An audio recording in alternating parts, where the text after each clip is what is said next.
So just a few things once you start working. Your papers should have footnotes. Okay? So you should reference things that you have taken ideas from, and you should put quotation marks on with indicating what the source is for anything that you quote from directly. And so we don't want any misunderstandings about plagiarism, right? Plagiarism is pretty easy to avoid because you can express ideas in a variety of different ways. That's not plagiarism. If you take somebody's idea, you express it in a different way, as long as you put a footnote saying, here's the source of this. So nobody thinks you're trying to pass it off as your own. And we haven't had any issues for years. So if in doubt, ask me. Okay? No issues. Again, we're just going to continue that trend. You should have a short selected bibliography of the things that you have consulted for purposes of your paper. And I think Deb was going to arrange for a library tour so you're familiar with the library. Just a couple of things about substance, because this came up, I think, in terms of what some of you sent me in terms of your topics, and it's a legitimate misunderstanding. I've said that there are 4 tax policy goals or objectives against which to assess basically any issue of tax policy. And you remember from last time, those are revenue, right? Fairness or equity, horizontal and vertical, neutrality or economic efficiency, right? And simplicity, which encompasses both compliance issues for taxpayers and administrative issues for the government. Okay? Now, I don't expect you to say much about revenue, right? And it's simply because you don't have the information. So, I mean, whatever your topic is, and there are none of the topics that I can recall, at least, are you going to be able to say anything significant about the revenue implications of the particular provision? You simply don't have the information to do that. If you're making a recommendation that's going to cost the government a lot of revenue, would you like that should be? That's fine. If you can make statements, but you better be pretty sure, right? As Deb said, if you think this is going to cost the government a lot of money, right? You can say that, but you won't have, I suspect, anything to back it up. And I don't want you to spend hours and hours and hours in the library looking for some numbers to justify that sort of claim. And it's not necessary for you to make that sort of claim. That's not what this is about, right? The government has models, right, where they can simply punch in something and the computer will spew out, right, how much it's going to cost. Now, there are some things, right? There are some things that people like us can estimate what it's going to cost or how much it's going to raise. In other words, there's some pretty reliable information out there that if you increase the GST by 1 percentage point, it will raise X billions of dollars a year. Right? Same thing with respect to personal and corporate tax rates. You can get an idea, a pretty good idea, if you raise the corporate tax rates by 1 percentage point, how much revenue that will raise for the government. But if you're talking about other kinds of provisions, which all of your topics involve, it's just very difficult for any of us to have access to the kind of information that would allow us to make a decent judgment about either how much this will cost or how much it will raise for the government. So we're not looking to quantify revenue. No. That's Okay. Any questions about that? Okay, so mostly you're going to be looking at, right, the fairness aspects of the provision, and you're going to be looking at the neutrality or the economic efficiency arguments. And notice if you're dealing with a corporate topic, fairness really only applies to individuals. And corporations don't exist, right? They're pieces of paper, but they're not real people. So it doesn't really make sense to talk about fairness. What you're talking about that may seem like fairness with respect to corporations is sort of their equal treatment, right? And that's neutrality. That you shouldn't treat one type of business entity different from another type of business entity. Why? Because that means you've got a non-neutrality in the system. And you see that from a few years ago, right, where we had these income trusts. And because with income trusts, you could load them up with debt and just basically eliminate the corporate tax, right? It was a non-neutrality. So all kinds of corporations were shifting from the corporate form into an income trust form until the government had to do something to eliminate that. Well, you can talk about that in terms of fairness, but it's fairness as between types of business entities. It's not fairness the way we talk about in terms of individuals. And any issues with that? Okay, and remember that the overall objective of your paper is you're basically saying, does this particular provision make sense? From a policy perspective. From a policy perspective. Okay? And that is, why does it make sense? Why doesn't it make sense? And you're going to provide arguments as to why it does or it doesn't. It would be fair to also point out that it's not persuasive, it's a balanced discussion, so if you say it doesn't make sense, you're not trying to persuade us it doesn't make sense. You've got to demonstrate it through your analysis. Right. It's fine to take a position on something. If you think a provision doesn't make sense, that's fine, but you've got to have the arguments to back it up. And those arguments, as Deb says, should reflect both sides of the. This is supposed to be objective. In other words, this is not like you're a tax advisor and you're making a submission to the government on a particular transaction, right? In that case, you think perfectly reasonable for you to be biased. Your client is paying you a lot of money, right, to come up with arguments that support their position, not providing you with money for you to come up with balanced arguments on the issue. But this is a different sort of exercise. Questions? Are you expected for us to make a recommendation if we somehow conclude that a certain provision does not make sense? Well, it sort of flows quite naturally, I think. Right? If you're evaluating a particular provision from a policy perspective, I think for you to say, if it doesn't make sense, how should it be fixed? That's part of the policy analysis. And when they do that, explain your answer from a policy perspective, why you want to make that change from a policy perspective. Is that? Yeah, exactly. And conclude your analysis. Like when you do this analysis, have conclusions. Yeah, you should have, obviously, the structure of your paper is pretty simple, right? You're going to have an introduction in which you should state your thesis, right? What this paper is about. That should be very brief. You're probably then going to have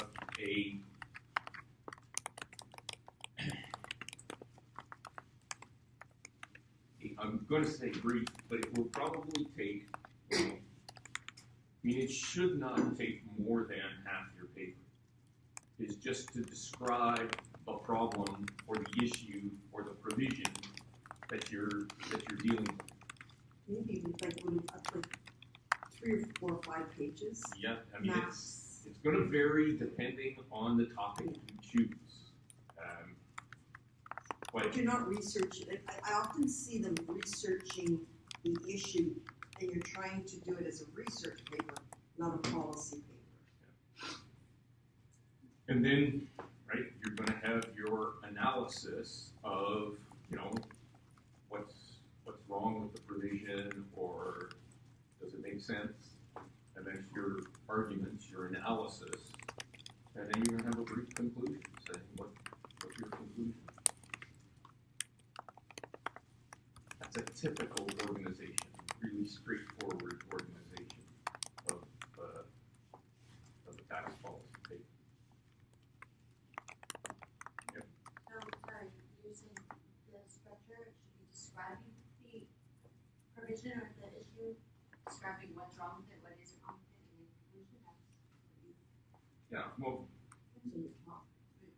but remember, I mean, this is, first of all, you can assume that I know some stuff, okay?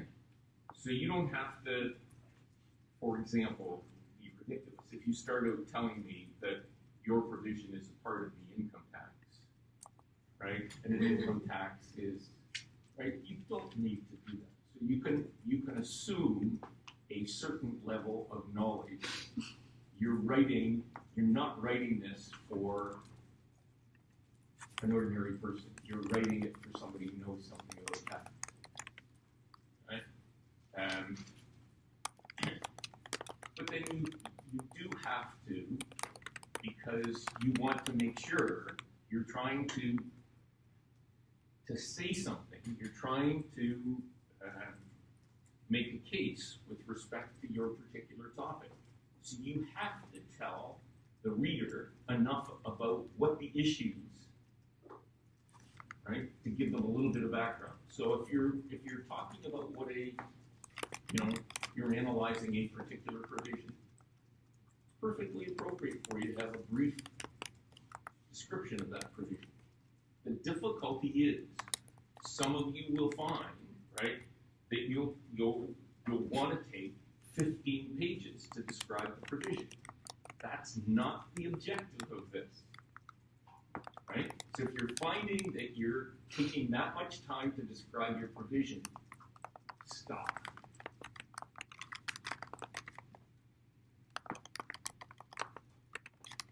Yes. Here's a question for that. So you said earlier we shouldn't look at the research paper, but a policy paper. So what's the difference between the two? We can talk about that offsite relative to your topic, but I'm often finding that people want to go back and they're spending way too much time in terms of things that aren't policy specific. Okay? And I see whole papers that have no policy in it because you went and researched the issue to the point that the whole thing is just discussing it, but not from a policy perspective. And I'll look at it with work topic specific. An example would be you do research, and what you do is you go and look at all of the case law involving the particular provision that you're dealing with. Right? Now, that may be appropriate in terms of somebody writing a paper for the Tax Foundation conference, because it's not really because what you're telling people is, here's what the law is, here's the provision, here's what the courts have said about it, here are some of the planning issues. This is not that kind of an exercise. And that's exactly the kind of papers I sometimes see.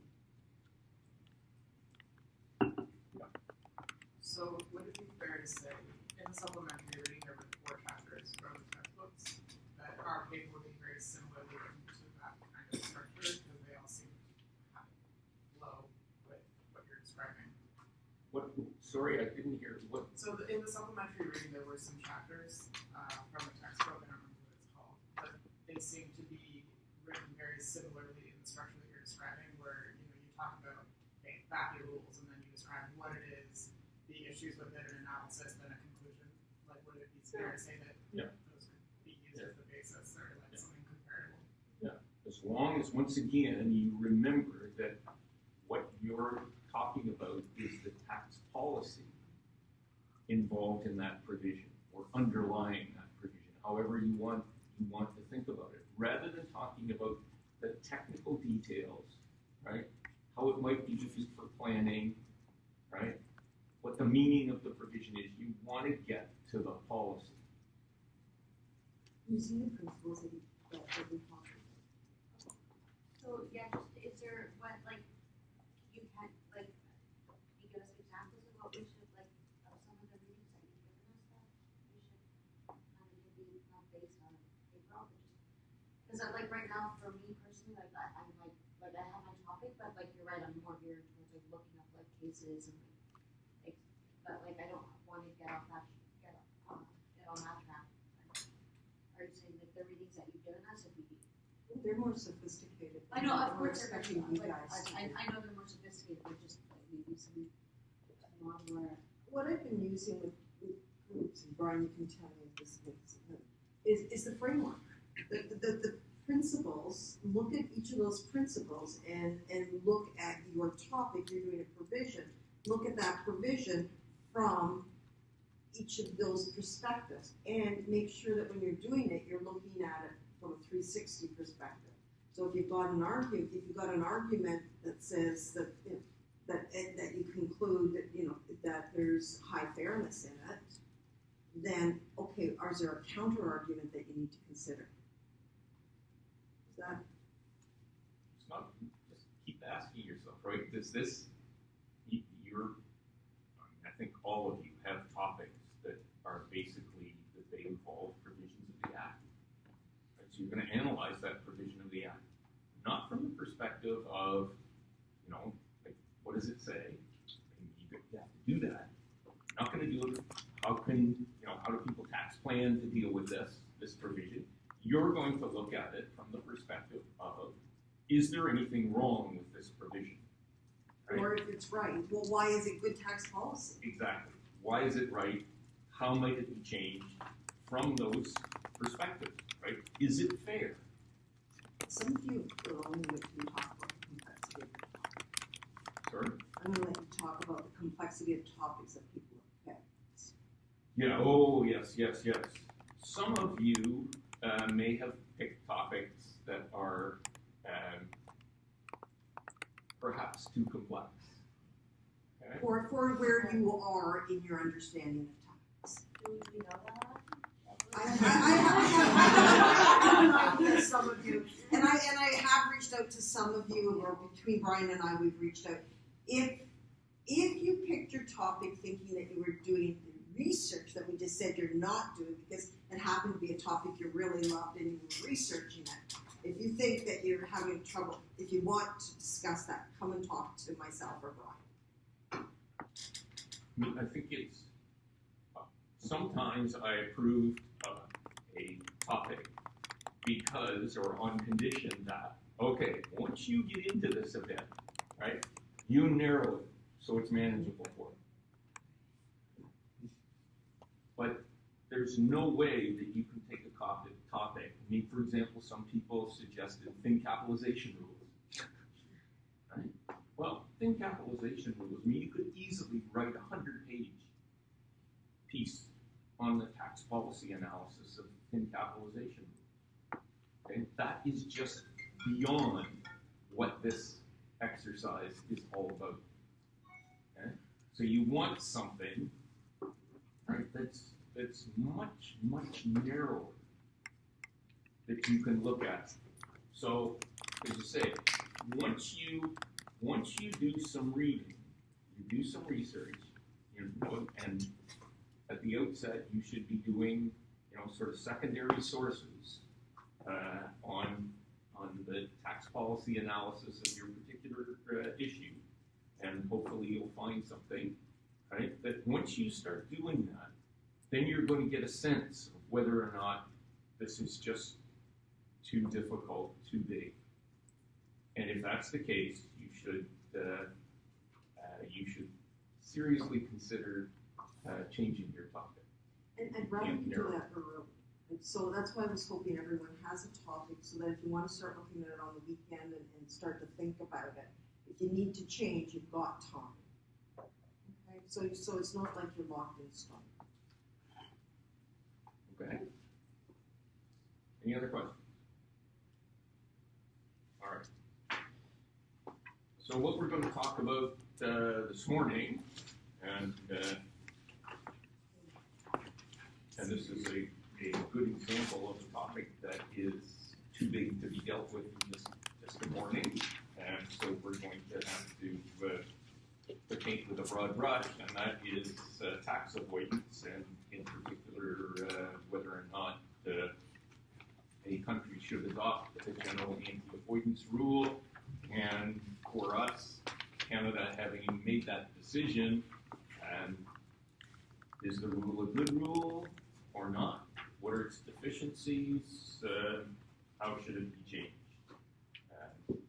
So what we're going to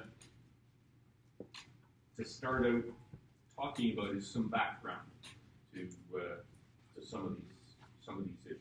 That's pretty broad background to deal with this stuff.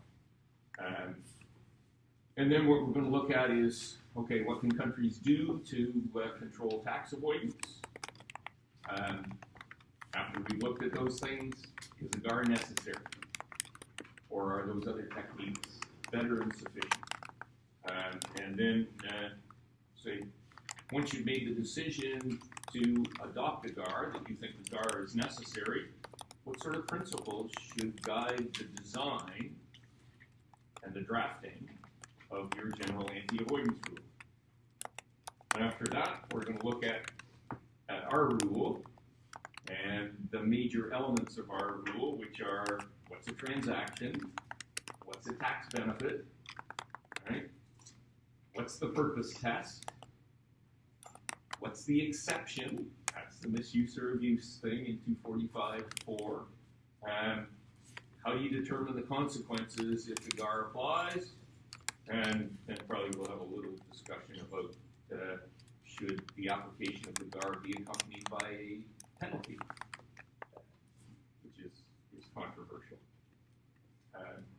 If we have time, we can look at what other countries have done in terms of their GARs. How do their GARs look and compare to our GAR? Because obviously, one of the things, if you're thinking about how does our GAR working compared to other GARs, you can look at those other GARs and get a pretty good idea of what they've done differently, and is that working? And then once again, I'm not sure how much time we'll have, but it's okay. How is the GAR working in practice? And that means what we do is we look at what have the courts done with respect to the GAR rule. And the final thing, I'll maybe do in just a few minutes, is what's the relationship between statutory interpretation and the GAR. This is an issue that comes out in terms of the Copthorne case, the Supreme Court of Canada, and also in the recent Federal Court of Appeal decision in Oxford, the Oxford properties. So anybody got any questions about what it is we're going to be doing? Okay. Did everyone see I posted the second semester? Okay. What's tax avoidance?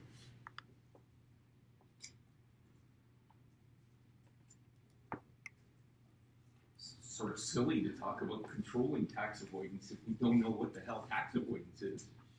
What is it? Yeah. The transaction to, minimize. Okay, so I make a contribution to my RRSP. Is that tax avoidance? Yes? Everybody think that's tax avoidance? No. I think it's a tax deferral, but it doesn't permanently avoid tax. Okay, is tax deferral tax avoidance? No. I mean, I'm not sure. Is it considered tax avoidance in some cases, or is tax avoidance? Well, I'm asking you. So if I defer tax for 100 years, I would consider that avoidance. is that pretty much the same as not paying tax on that amount? Yeah. Yeah, I would say that's. People will often, practitioners, if they're trying to minimize the significance of a transaction that defers tax for a little while, they'll say, this is not an absolute tax saving, it's just a deferral. But right? You've taken enough finance and economic theory that you know that, if you can defer paying an amount for a period of time, the interest on that amount that you don't have to pay is a benefit, isn't it? Now, it's not as much of a benefit as not having to pay it ever, but it's still a significant benefit. Well, the simple answer to this question is that people have different views about what tax avoidance is. Nobody has a pretty a solid answer to what tax avoidance is. But probably the best answer is that it's the reduction or deferral of tax in a way that's not intended by the legislature. On that definition of tax avoidance is a contribution to an RRSP tax avoidance. No, right? And it shouldn't be considered tax avoidance, right? Because this is the government saying to people, hey, you want to save for your retirement? Here's a vehicle for doing it. We want you to do this. If you save tax as a result of that, it can hardly be considered to be tax avoidance. Okay, what's the difference between tax evasion and tax avoidance? Yeah. I want to say that tax evasion is illegal and tax avoidance would be not. That's right. Tax evasion is illegal. Pay a penalty, you may go to jail. Right? As somebody once said, the difference between tax evasion and tax avoidance is the thickness of a cell wall. Now, very few people actually go to jail for tax evasion, in this country at least. Right? Tax evasion involves, right, not declaring income, claiming expenses that are non-existent. Right? It's really equivalent to fraud. And as you know, fraud is a criminal offense. On the other hand, if you've got something where there is a legitimate difference of views as to the treatment of a particular amount for tax purposes, that's typically not considered to be tax evasion. That's maybe just tax avoidance. So the difference is pretty clear, the difference between tax evasion and tax avoidance. If you are in doubt in your professional careers, what do?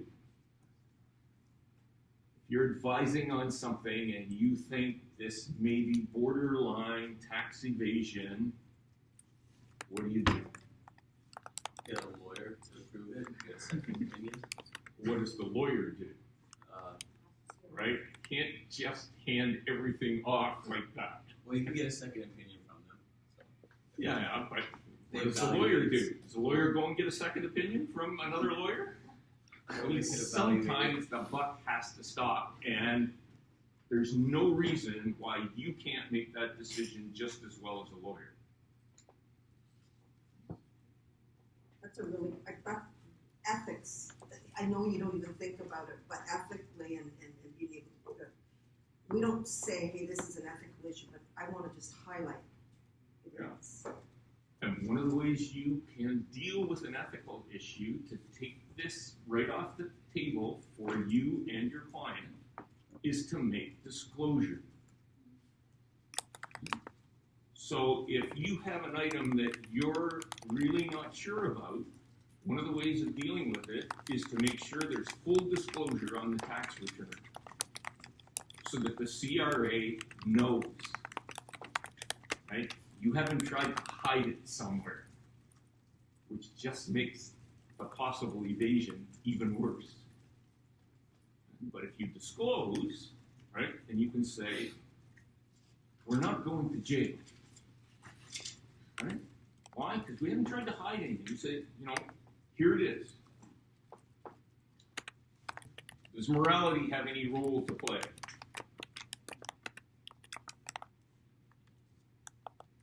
Deb just talked about ethics.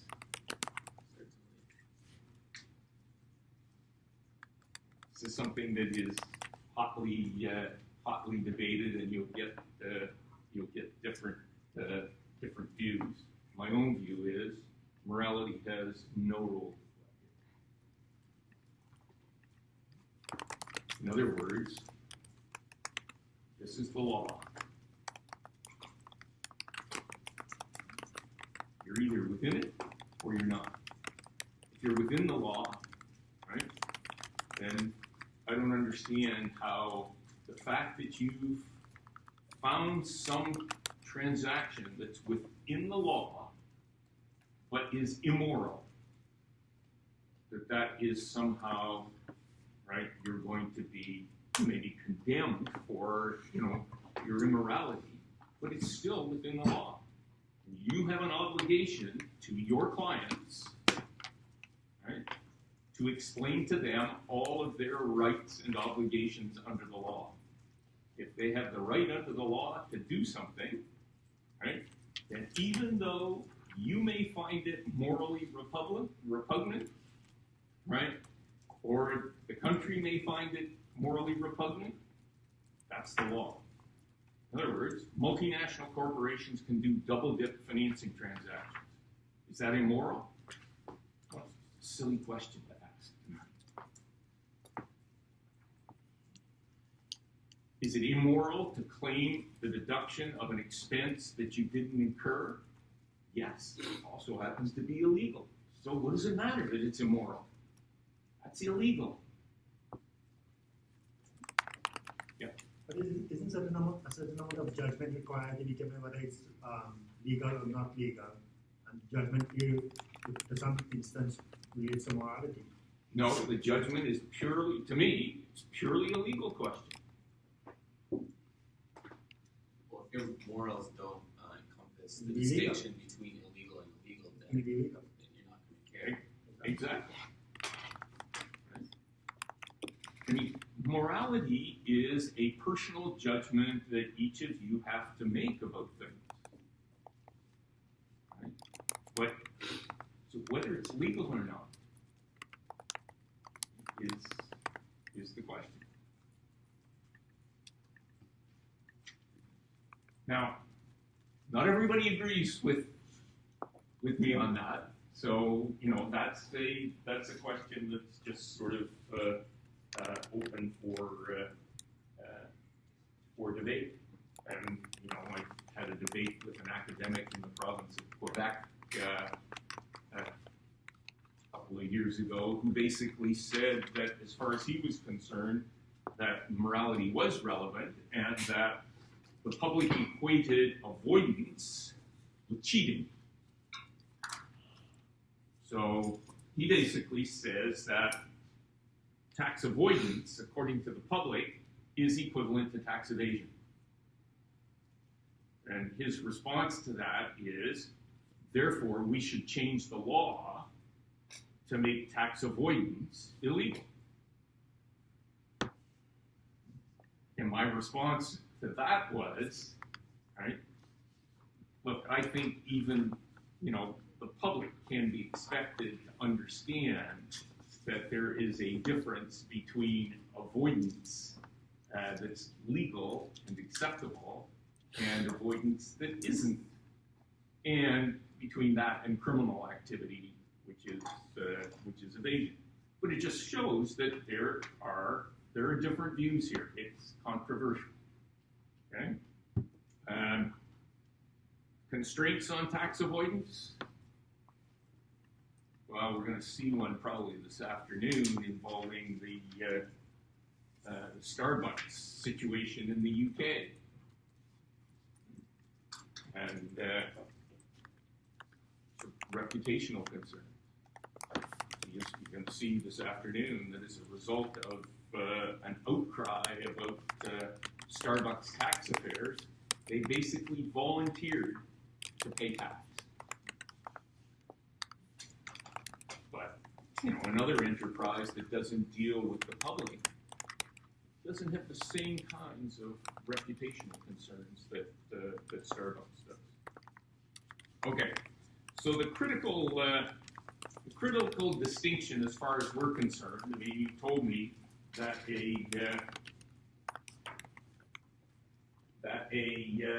an RSP contribution is not tax avoidance. But some transactions may be tax avoidance. How do we distinguish between the RSP contribution and the types of tax avoidance that are not acceptable? So that's the difficult distinction that we have to draw, is when is tax avoidance acceptable? Because some of it is acceptable. And when is it unacceptable? Because the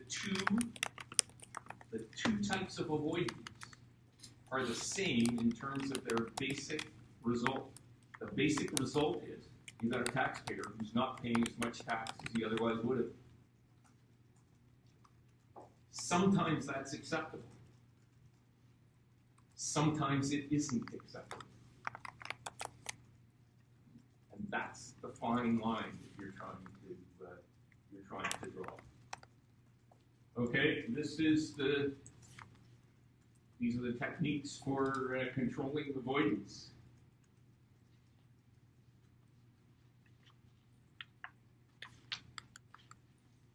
What do you think?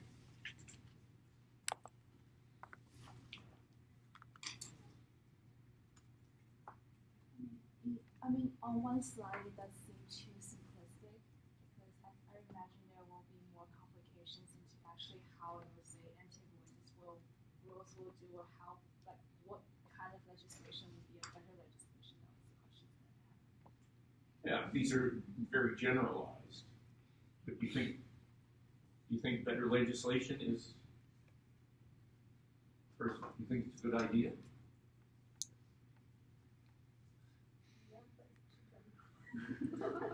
No, it doesn't tell you much. Like to the general public, things like better legislation is part of what them doing to understand what the government is trying to get at. Yeah, but the public doesn't have to understand. Parliament doesn't draft that thing for members of the general public. It's not written for them. You don't believe me? You take a copy down to the bar tonight. Strike up a conversation with an ordinary human being and see how long it lasts. Right? The ordinary public reads the CRA's pamphlets, their guides. They don't read the legislation. That's for nerds like us.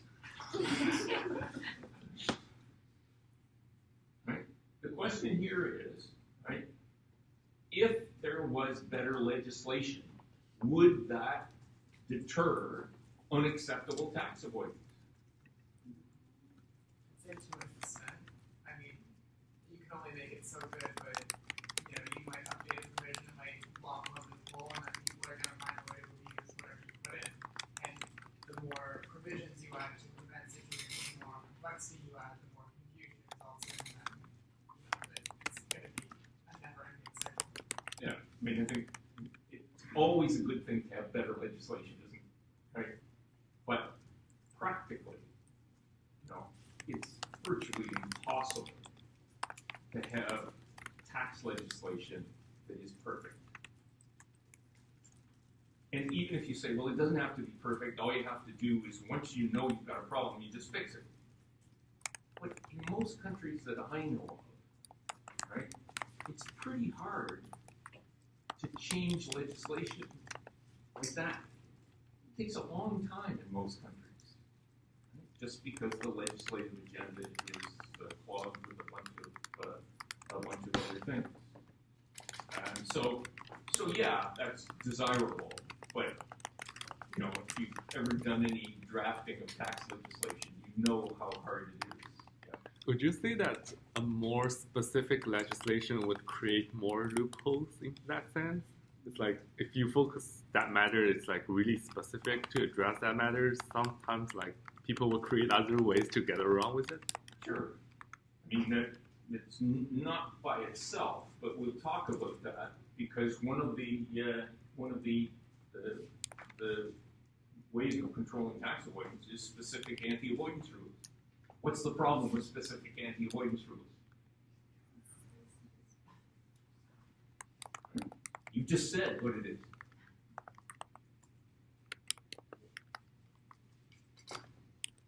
I'm not too familiar with U.S. legislation, but I feel like everyone always says, oh, well, the U.S. tax legislation is so specific, it targets every single situation. But surely there's abuse and avoidance situations there. Of course there is. Because specific legislation, that's what you people are going to go out there and do. You're going to read that legislation, and you're going to discover, oh, it doesn't apply to this. And you're going to read that legislation like a roadmap, right? Which basically says, oh, it covers this and this and this. But if I do this, it's not covered. Therefore, I'm going to do that. In other words, it provides a roadmap for tax planners. This is what I need to avoid.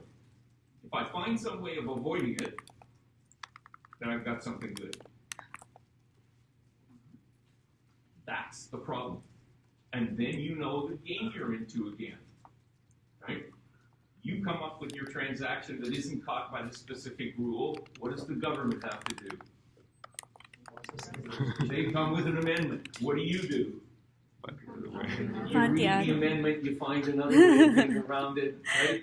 And it's this sort of cat and mouse game where you're always ahead and the government's always playing catch up. What about enhanced enforcement? I don't think it works by itself, because if the tax avoidance activities are in the law and without any anti-avoidance rules or laws, how could government do the enforcement? It's like according to the law, right? Yeah, and also the administrative cost could be higher or even higher than the benefits. Could be, right? Although what's the difficulty in that? Like, in other words, you want to do a statistical analysis and find out how much is the government spending in order to enforce a particular provision, and how much revenue do they raise from their enforcement efforts. Couldn't check.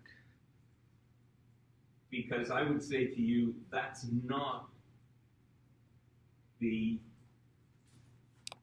I don't find that persuasive. Right?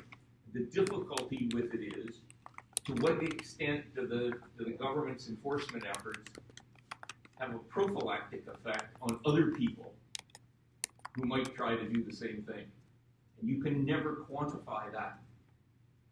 So you can't do just a comparison between how much does it cost to administer and what's the revenue rate.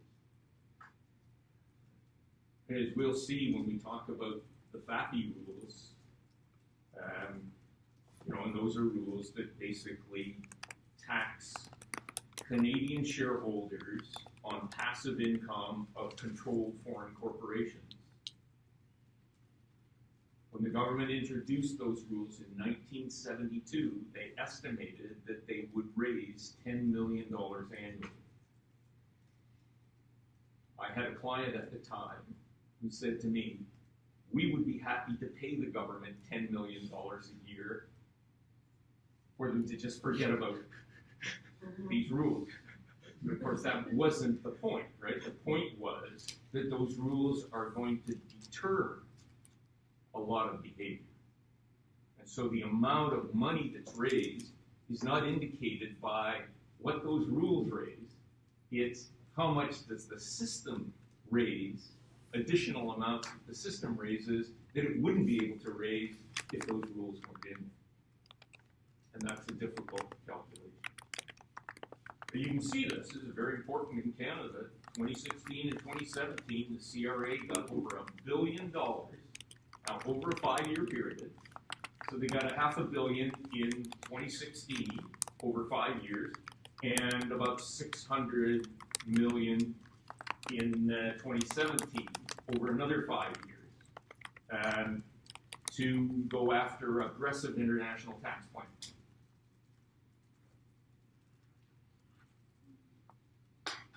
What do you think? Well, we discussed last class, and we can't exactly retain the people with the necessary skill sets and expertise to identify a lot of complicated tax avoidance or evasion. Yeah. Where do they get the people from?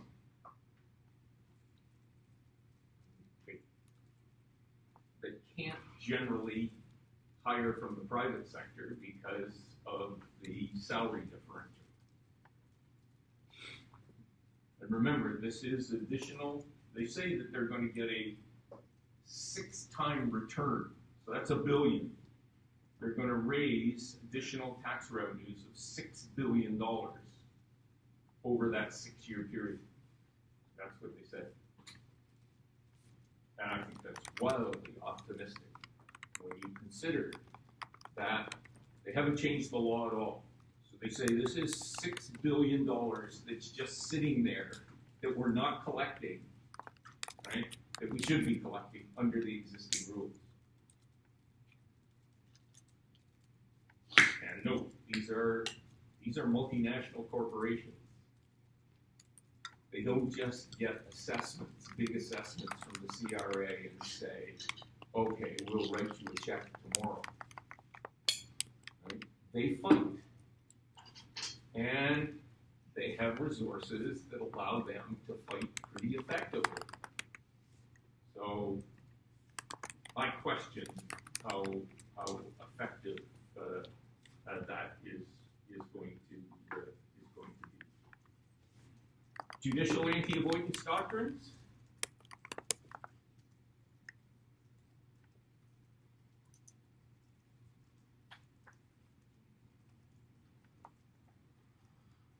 There they are.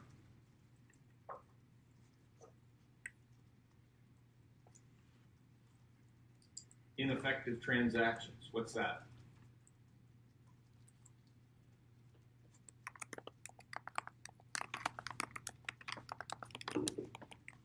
You purport to transfer a piece of property to someone, but you don't execute the documents properly.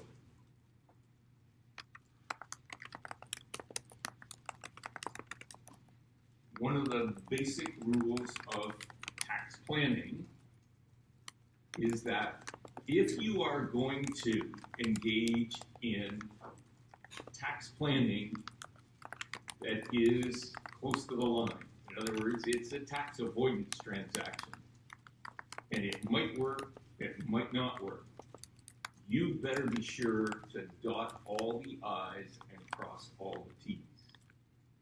Because otherwise, you may just make it very easy for the CRA and a court to say, you said this is what you were, you intended to do and you thought you were doing, but you didn't do it. So you lose. What's a sham transaction?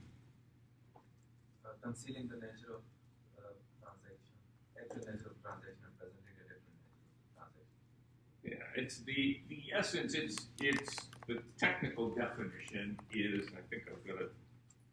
Yeah, it's the Snoop case, right? Documents or acts that appear to create legal results different from the actual legal results. the key element of sham is deceit. You're trying to fool somebody. Who are you trying to fool? You're trying to fool the CRA.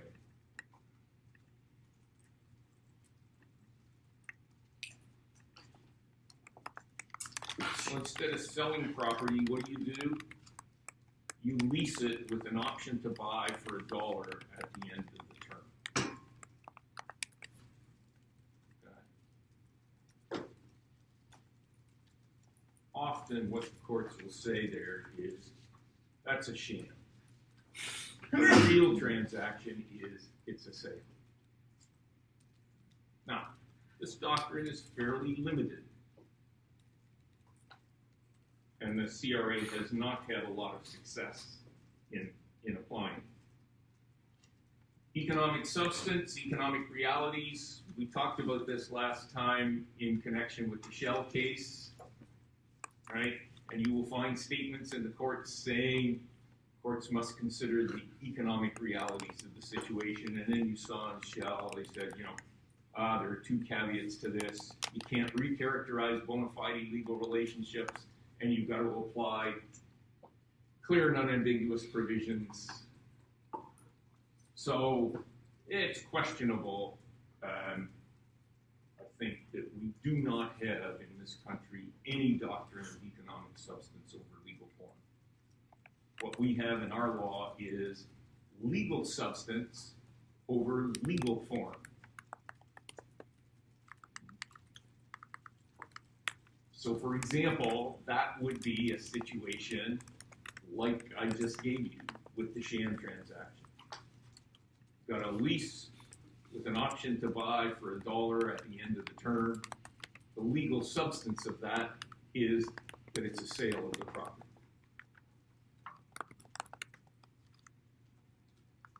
Business purpose test. This is basically a judicial doctrine that we flirted with back in the 1970s and 80s, where courts said that if you carry out a transaction that doesn't have a bona fide business purpose, it's ineffective for tax purposes. And in 1984, Supreme Court said, no, we don't have a business purpose test. The U.S. has had a business purpose test for 80 years. Created by the courts. These are all created by the courts, not the legislature.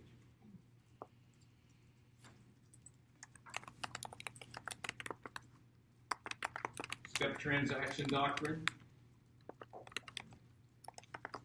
We don't really have in this country either, and the Singleton case is the case that basically says unless a provision refers to a series of transactions, you can't look at a series of transactions. Well, you know as well as I do, right, that most tax avoidance transactions involve a series of transactions. Okay? And there are a limited number of provisions in the Act that refer to a series.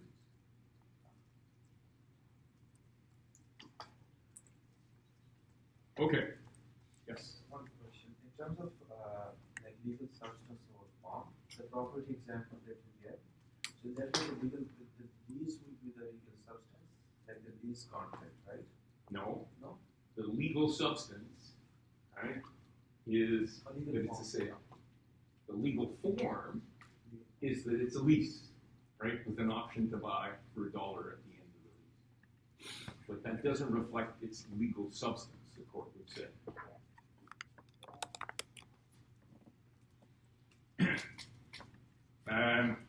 We should talk about, because it's the foundation of our law on tax avoidance. Yes? Sorry, can I just clarify that again, with another example? So, for example, a dividend that acts like interest, what would that legal substance be? No, that's not a good example, right? That's a good example of the legal form and legal substance being exactly the same. Okay? So, that's one of the things you're going to see when we talk about the Duke of Westminster case, is that we are a country that taxes on the basis of legal form.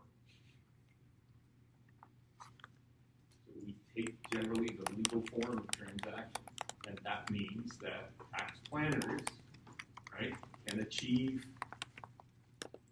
good tax results simply by manipulating the legal form of the transaction.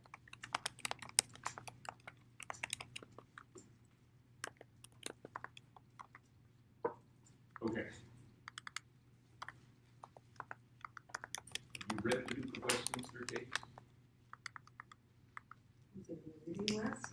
Because it's not been in any of the books. Okay. But you know it from undergrad, don't you?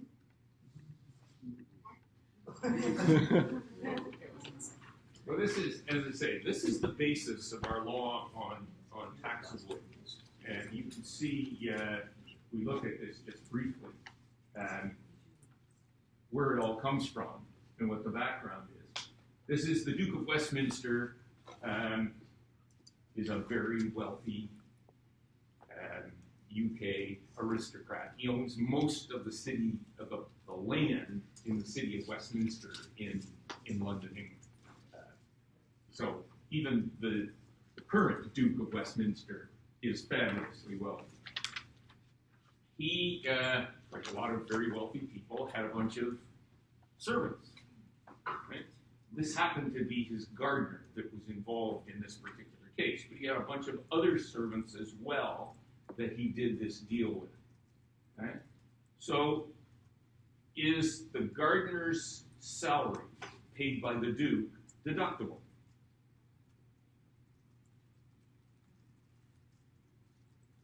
It is deductible in this case judgment decide. No, I'm asking you generally. Generally, Would no. a salary paid to a gardener be deductible? No, No. Why not? because It's personal, isn't it?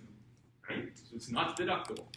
Right? So what does the Duke's tax advisors do? They say, hey Duke, this is what you should do. Right? You go to your gardener and you settle an annuity on it. Now, this is a peculiarity of English law at the time, which said that annuity payments were deductible. Salary wasn't deductible. Right? So you can see, what are we doing? We're manipulating the legal form. So they write to the gardener and they say to the gardener, hey, the Duke is going to give you an annuity for half your wages, and he's going to pay you half your wages. We want you to understand that you have the right to demand 100% of your wages. However, we would expect that you would be happy with the combination of half wages and half salary equal to your former salary. Well, what do you think the gardener is going to say in response to that? Saying, yeah, I like getting the annuity, but I want 100% of my wages. You know how long he would have been employed as a gardener if he'd done that, right? And of course, the Duke only did this with his long-time trusted employees. Right? So that's the extent of the tax planning involved here. Right? It's not terribly sophisticated. And look at what the House of Lords said. Right? It said in revenue cases, there's a doctrine that the court may ignore the legal position and regard what's called the substance of the matter. And you want to think there economic substance.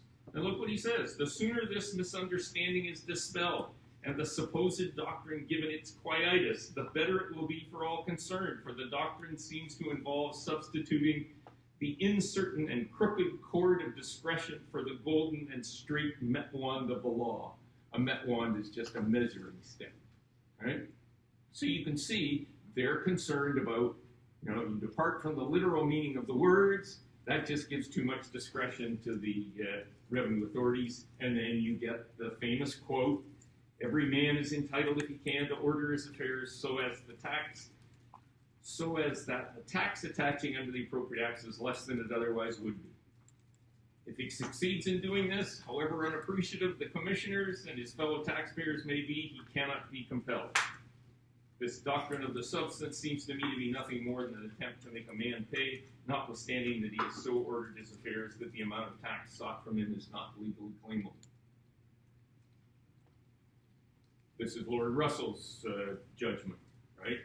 This is important because this is what links the approach to tax avoidance to the interpretation of the statute. So he says, the commissioners and Findlay, that's just the judge in the court below, took the opposite view. Looking at the substance of the thing, the payments were payments of wages.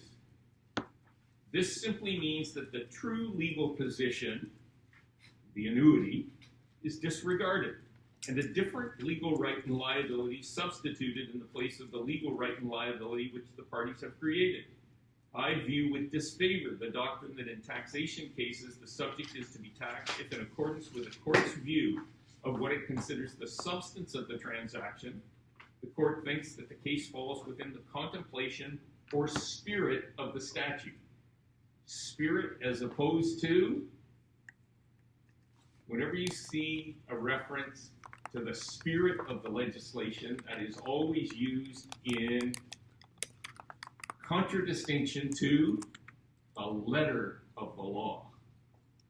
The letter of the law means the literal meaning of the words.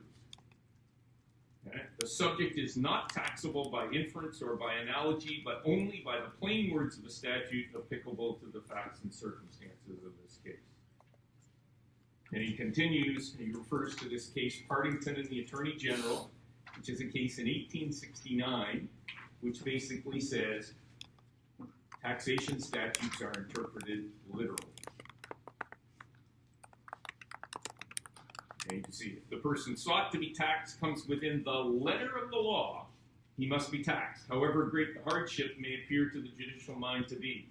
On the other hand, if the Crown seeking to recover the tax cannot bring the subject within the letter of the law, the subject is free, however apparently within the spirit of the law the case might otherwise appear to be. This is the basic principle that says, if you're not within the specific words, you can do anything you want.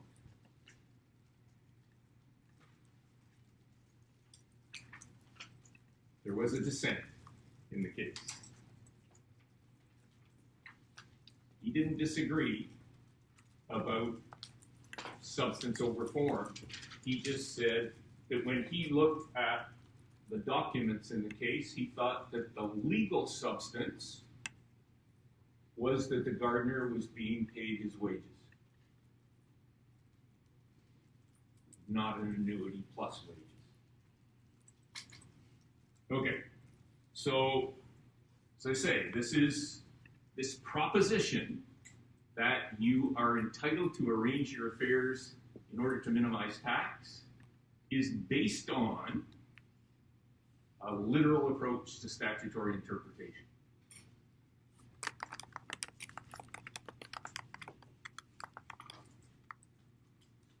The two corollaries that are important from the Duke of Westminster is that economic substance is irrelevant. You're taxed on the basis of the legal rights and obligations that you've created.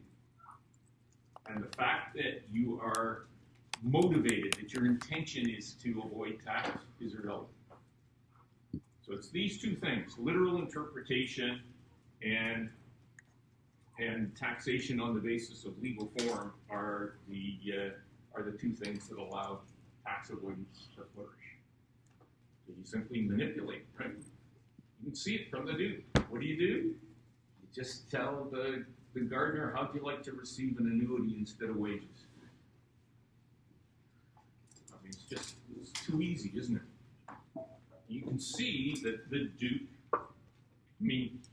or the Duke's advisors, perhaps followed the fundamental rule of tax planning, which is pigs get fat and hogs get slaughtered. So you can see, what did they do that implements that principle? They didn't pay him an annuity for 100% of his wages, did they? right? So they tried to be not too greedy. Pigs get fat, right? The Duke got fat, right? Hogs get slaughtered. If he tried to do it for 100%, right? His advisors were worried, oh, wait a minute, right? That might cause the court to reach a different conclusion. Let's not be too greedy. So all this does, these next few slides, is they take that Duke of Westminster principle up to the present. Okay? Is that still a valid principle? Well, you can see, if you look at this excerpt from the Bronfman Trust case, which we saw last time, this is a case in 1987. And look at what they're talking about. They're talking about, hey, we're moving away from legal form to tests based on a common sense appreciation of all the guiding features, right? The true commercial and practical nature of the taxpayer's transactions.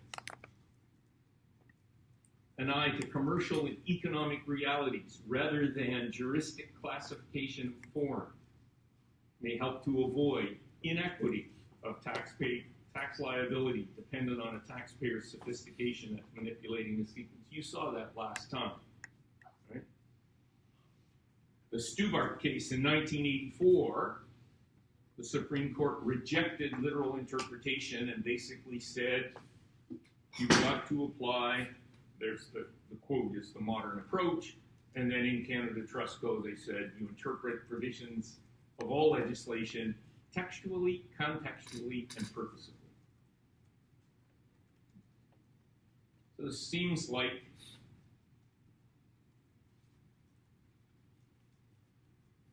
at least to me, it seems like we've changed the approach to the interpretation of statutes from literal to TCP. What does that do to the Duke? If the Duke is based on literal interpretation, in other words, if it's based on the proposition that unless you're within the letter of the law, you're not caught by the spirit of the law. If you change the approach to interpretation so that you may be caught if you're within the spirit of the law, what does that do to the Duke of Westminster principle? Our courts have never confronted that issue. The House of Lords in the UK has, as you will see. All right? So we've done Shell, and you know what it does. It basically says there's not much to economic realities. And you can see here, I mean, the basic proposition is court's role is to interpret and apply the Act as it was adopted by Parliament. Obiter statements in earlier cases that might be said to support a broader and less certain interpretive principle have therefore been overtaken. Unless the Act provides otherwise, taxpayer is entitled to be taxed based on what it actually did, not what it could have done and not what a less sophisticated taxpayer. So what that says to me is the same as the Duke of Westminster. Right? If you're not caught by the wording of the Act, you can do whatever you want.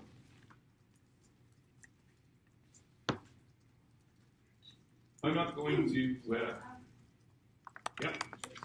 You're saying if the Duke case was being heard today, you think it would the same ruling would happen? Well, I mean, I would have to rephrase your question. Say, if it was being heard again in the United Kingdom on the basis of nope, so the law has not changed at all, annuities are still deductible, salaries are not deductible, salaries to gardeners are not deductible, then I think the answer based on the UK cases is the result would be different. Right? And there's a case, it's not this Magookian case, there's another case, an earlier case, which basically the judge said, I will refrain from expressing any view as to the continuing validity of the Duke of Westminster principle. However, I will note that, in my view, gardeners don't work for dukes on half wages. Right? Now that tells me pretty clearly that that judge, right, would have decided that case differently. And you can see, if you read this, you can see this is 1997, very clear. Basically says, under the influence of Duke of Westminster, tax law left behind as an island of literal interpretation, different from the rest of the law. And this allowed, you can see here, in combination, these two features, literal interpretation and formalistic insistence on examining steps in a composite scheme separately, allowed tax avoidance schemes to flourish. The result was, this is, to me, a pretty accurate description of the Supreme Court of Canada. Relegated to the role of a spectator, concentrating on the individual moves in a highly skilled game, the court was mesmerized by the moves in the game and paid no regard to the strategy of the participants or the end result. The courts became habituated to this narrow view of their role. If you think about that weak currency borrowing in the Shell case, that's exactly what the Supreme Court, instead of standing back and saying, wait a minute, all you've done is you've done some fancy footwork, right? But the economic result is you've borrowed US dollars at 9.1% interest rate, which have just made it look like you've borrowed New Zealand dollars and paid 15.4% for it.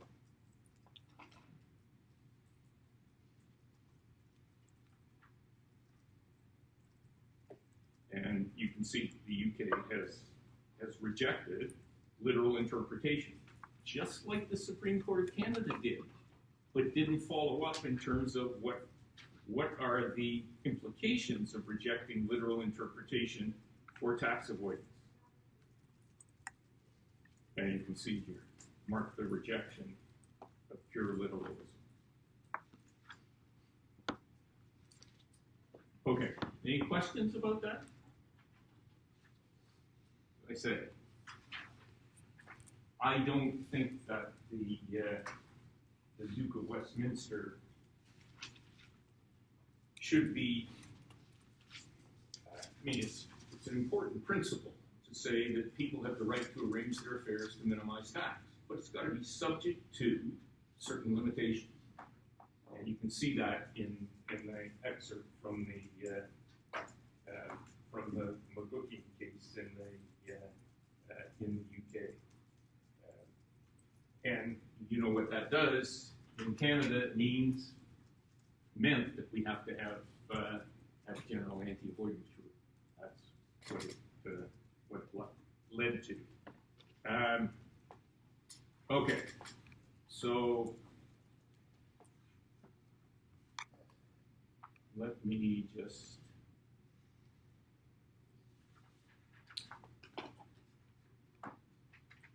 this is the background to the adoption of the GAR. I'm just going to talk about that a little bit. So this is, as you know, in 1984, Supreme Court decided a case called Stubart. And Stubart was a tax avoidance case in which there was a loss utilization transaction. So it was the sale of a lost business to a profitable company. Went up to the Supreme Court of Canada. The government had basically argued, look, this transaction doesn't have any business purpose, it's just for tax. Supreme Court said, no. We don't have a business purpose test. That's too uncertain, we reject that. But the court said, but we're going to adopt a new approach to interpretation, which should deal with some of this. That approach is the modern approach. In other words, it's the ordinary meaning of the words. It's not literal interpretation. The ordinary meaning of the words in their context in light of the purpose of the legislation. And the court went on to set out some guidelines for dealing with tax avoidance. Okay? Those guidelines, I think it's fair to say that the Department of Finance didn't believe the court that they were going to apply those guidelines. Okay? The CRA tried to apply the guidelines, but it wasn't terribly effective. So, in the mid-1980s, this was the Mulroney government, okay? They embarked on a tax reform exercise. Now, that tax reform exercise wasn't really a broad tax reform exercise, but it was sort of packaged like one. It was precipitated by the fact that there was a huge overhang of losses. You won't remember this, but in the early 1980s, there was a recession. You know what happens in a recession? Companies accumulate losses. So what do they start doing? They start looking for transactions whereby they can utilize the losses. The government became very concerned that utilizing those losses would reduce their revenues substantially. So they wanted to introduce rules to stop those losses from being utilized. At the same time, right, the CRA at that time had decided that it would issue rulings on aggressive tax avoidance transactions. They were in the middle of, these things shift.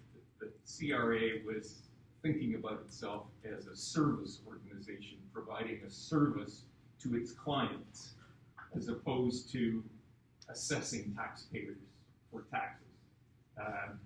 And so they were issuing rulings on these things, and finance became very concerned that with this large overhang of losses, and the CRA basically taking a service attitude to tax avoidance, that their revenues would be reduced substantially. And so they started to think about it as part of this tax reform exercise. They started to think about, do we need to have a general anti-avoidance rule? There were specific anti-avoidance rules in the Act, a whole bunch of them. A lot of them are still there. Right? They didn't seem to be sufficient, so the government started looking at the possibility of a general anti-avoidance rule, and that that came out in a white paper.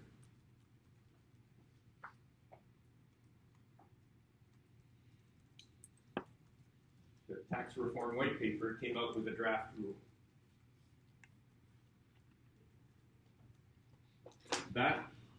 There's the draft rule. If you read this, you can sort of see, number one, what's the relationship between the GAR and all the other provisions of the Act?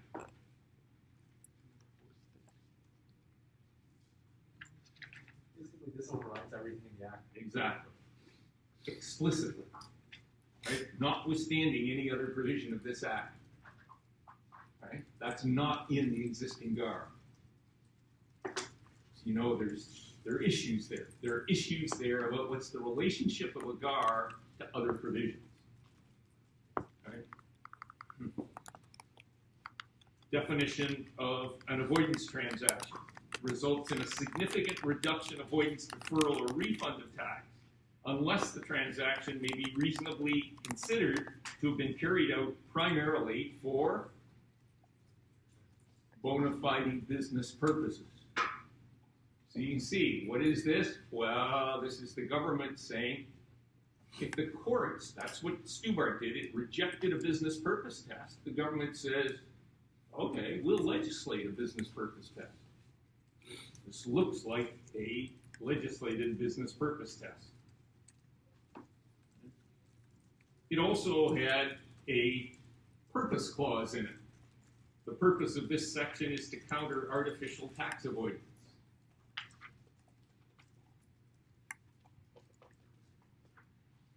I told you, I think last time, I was a consultant to the Department of Finance in terms of the general anti-avoidance rule. So one of the things that I had a hand in terms of this was saying, well, let's have a purpose clause.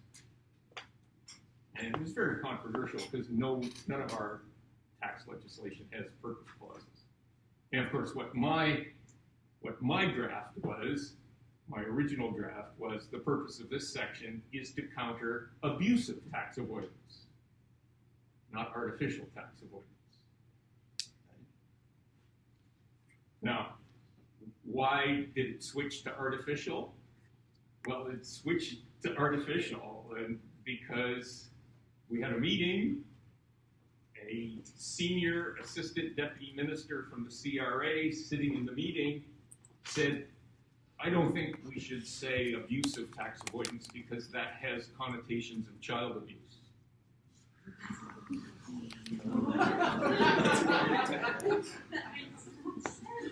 And when I got up off the floor, what do you say?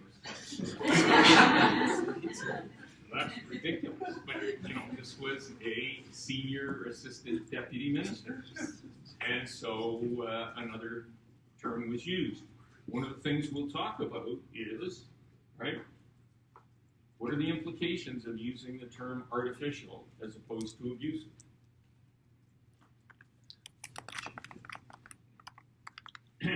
And obviously you can compare these rules, but a couple of the things that you will notice between these rules is that the business purpose test was changed. It was changed to a non-tax purpose test. Right? Why? Well, because we were concerned that the business purpose test, how would you apply a business purpose test in terms of like an estate planning transaction, a family type transaction where there's no business involved? So we didn't want to rely on the fact that for the courts to construe business purpose, right, as not having the technical meaning of business in the Income Tax Act, which is employment, business, and property, those categories of income, that it would apply it more broadly. So we changed it to a non-tax purpose test.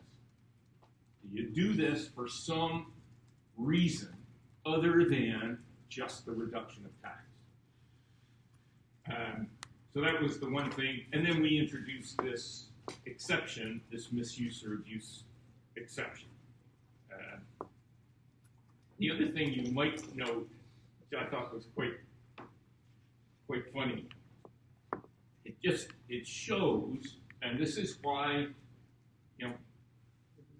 partly why doing a course like this is important for you, even though you're going to be practitioners. It's because one of the things, the responsibilities that you'll have is to contribute to the debate on the development of the Canadian tax system. I think you have a responsibility. I think all tax practitioners have that responsibility, right? And to contribute to the debate, you've got to contribute in a reasonable, objective manner.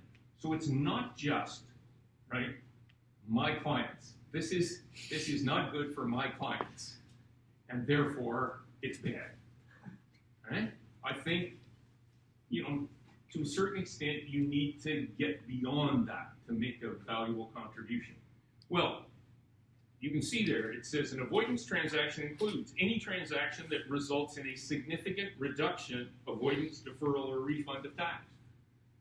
Now, Why did we put significant in there?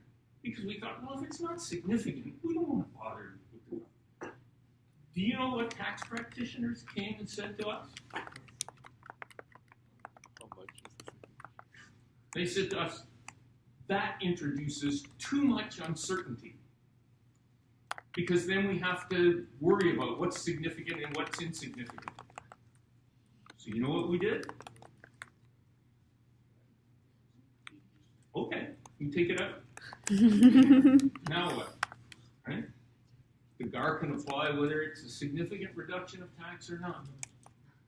I mean, it's just sort of a silly contribution to the debate, just because, right, they hated this rule so much, right, that they just wanted any basis for attacking. Okay. Strong reaction.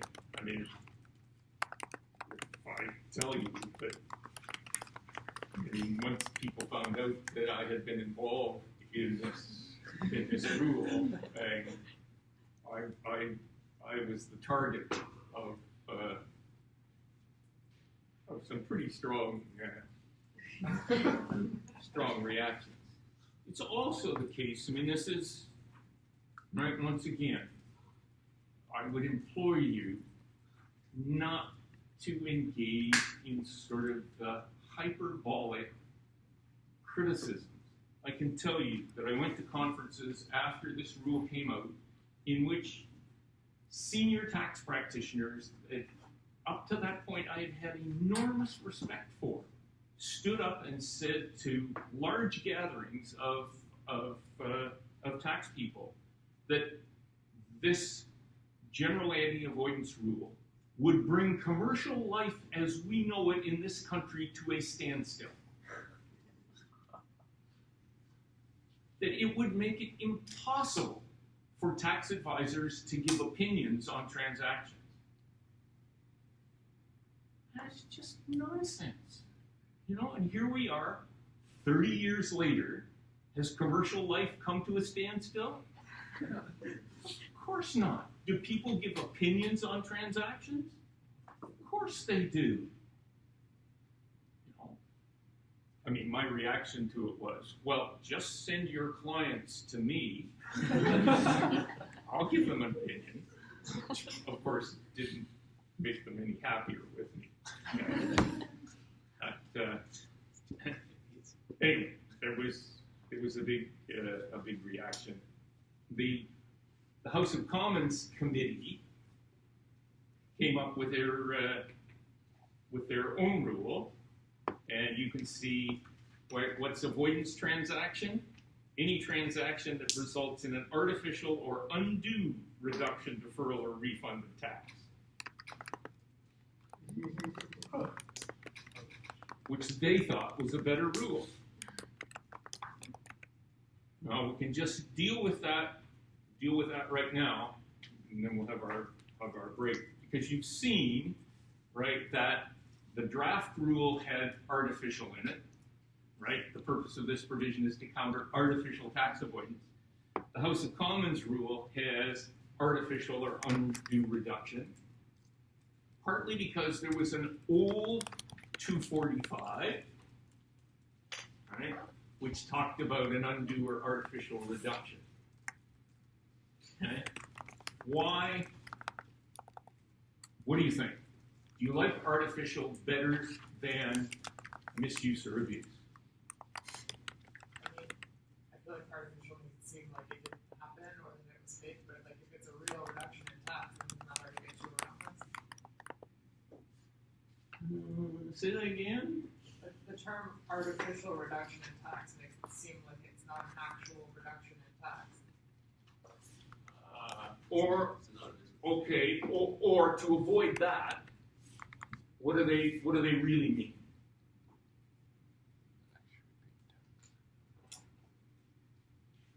In other words, you're quite right. I mean, if it's a reduction in tax, there it is. I mean, whether it's artificial refund.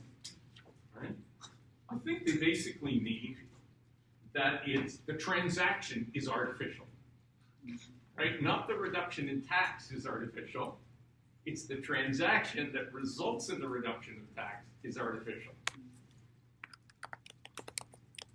I think that's the only meaning, right? I can understand about undo, right? Your reduction is too big. But what do you think right? If that's what it is, my question is, what does that mean? How do you apply it as tax practitioners? How does the CRA apply it as administrators of this?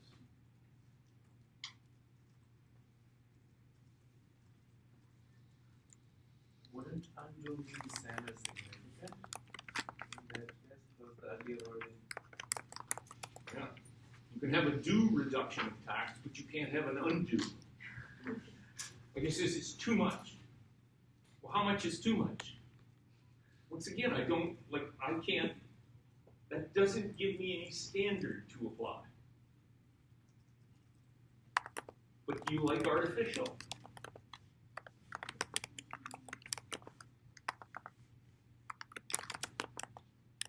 Well, you've heard about double dip transactions?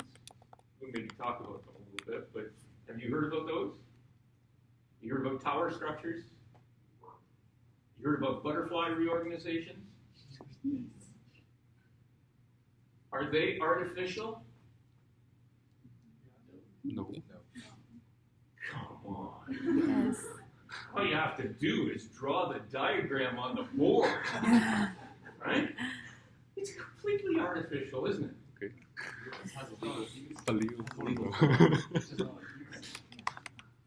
But is it bad?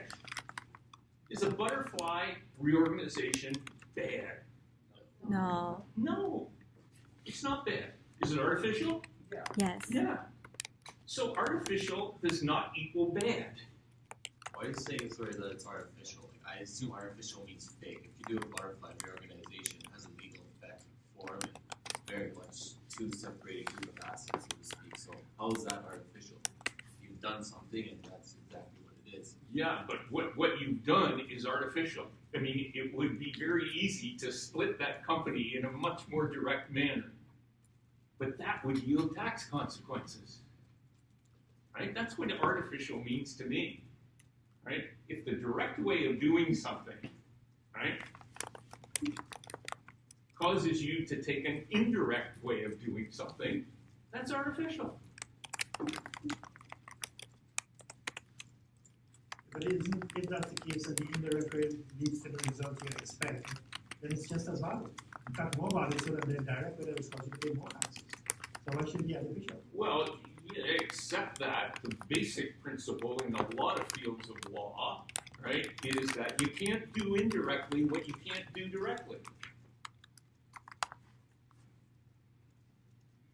Which, to me, makes a lot more common sense than...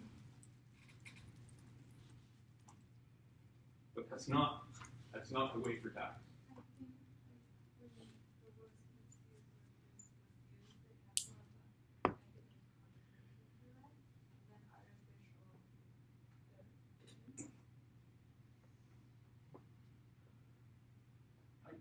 I'm not sure about that. I'm not sure about that. You may be right, but because I think they both have negative connotations, right? Anyway, let's continue. Let's have our break, and we'll continue with this after the break.